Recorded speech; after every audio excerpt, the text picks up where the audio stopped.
Hello everyone, welcome to Hill Street.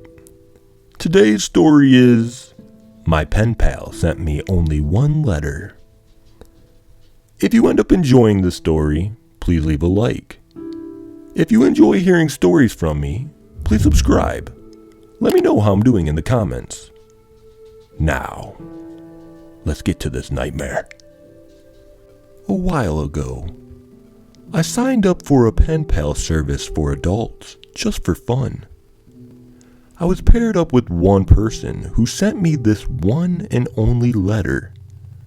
I've tried contacting them, but have since gotten no reply. It reads as follows. To whoever is reading, I won't give my name in this letter. That really won't matter here. I won't give details of where I live either.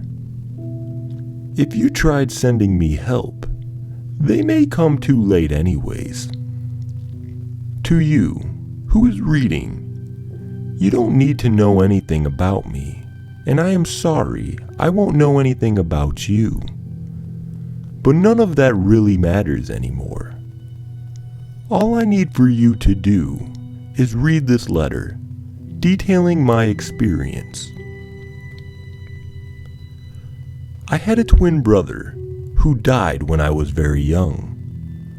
A few days before his body was found, I remember seeing something in our room every night.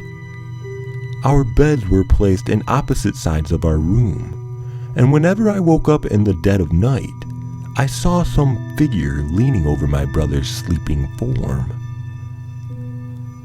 I still remember seeing it.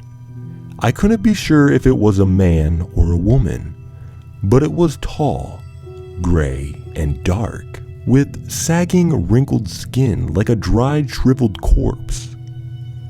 I could see its two black pits where the eyes should be, and its yellow, rotting teeth from its decaying mouth. I could hear it whisper something in my brother's ear.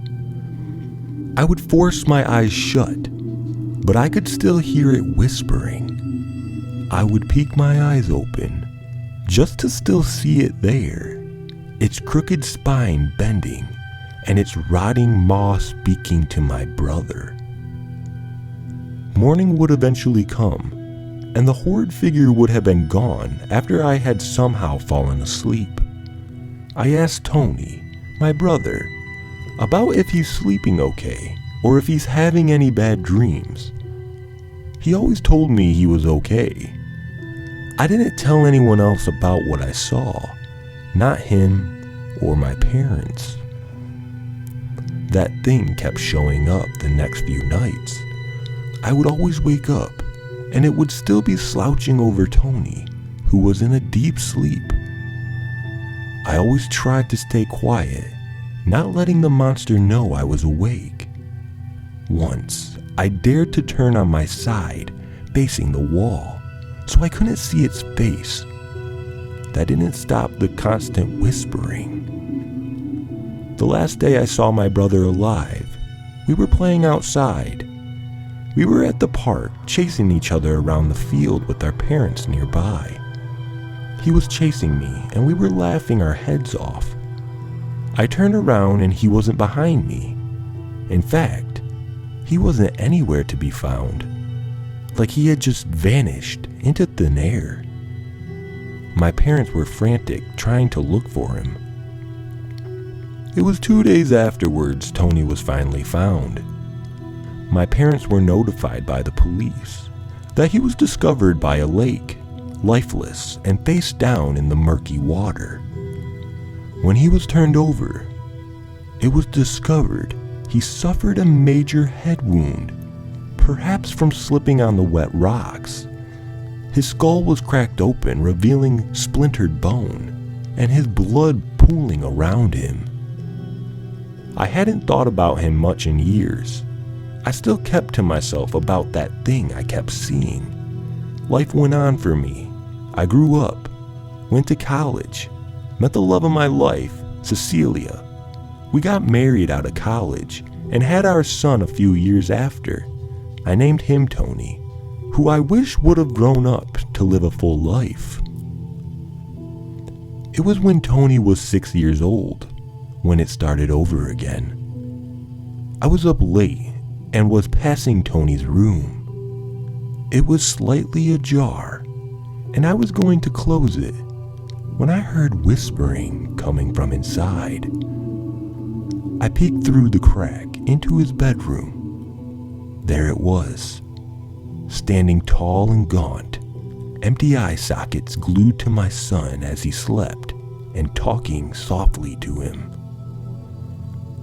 I don't know why I didn't do anything.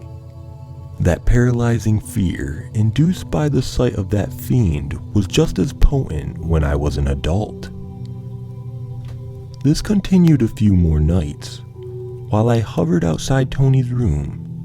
Every morning when I opened the door, he would be sleeping soundly, and it would be gone. My Tony was getting off the bus one afternoon when my wife was coming to greet him. The bus had stopped and was flashing its lights and stop sign while my son was getting off and crossing the street. Just before he reached the curb, a careless driver going way too fast and missed the bus in front of them had ran him over, killing him instantly. My wife saw the whole thing happen in front of her. It was hard burying my son, almost like I was losing Tony all over again, and being visited by the same creature. Cecilia took our son's death extremely hard, falling into a deep depression she could not get out of. I would sometimes find her home, sitting on the sofa, unresponsive to everything. She got paler like a ghost, and got skinnier from a lack of hunger. It wasn't long before that thing cursed my family again. This time, it began to target my wife. I could hear this damn spirit whispering some secret words to my wife, probably about how she will meet her demise. I tried to get her help, but she was too far gone by this point. A few days later, I came home to find her laying dead on the floor, a near-empty bottle of vodka next to her feet, and a bottle of sleeping pills clutched in her hand. It came to everyone in my life that meant the most to me and took them away. Last night, it finally came to me. I think it knew I was awake, but it still appeared to me in the small hours of the morning. It bent to my face, close enough that I could smell its dry, foul breath. The two black holes bore into me while I remained still, clutching my covers like they were a shield. I could finally hear the words it was saying in hushed tones. "Your soul will be mine in 3 days." The end. That was My Pen Pal Sent Me Only One Letter. If you ended up enjoying this story, please leave a like. I hope you all have had a great day, and have a good night.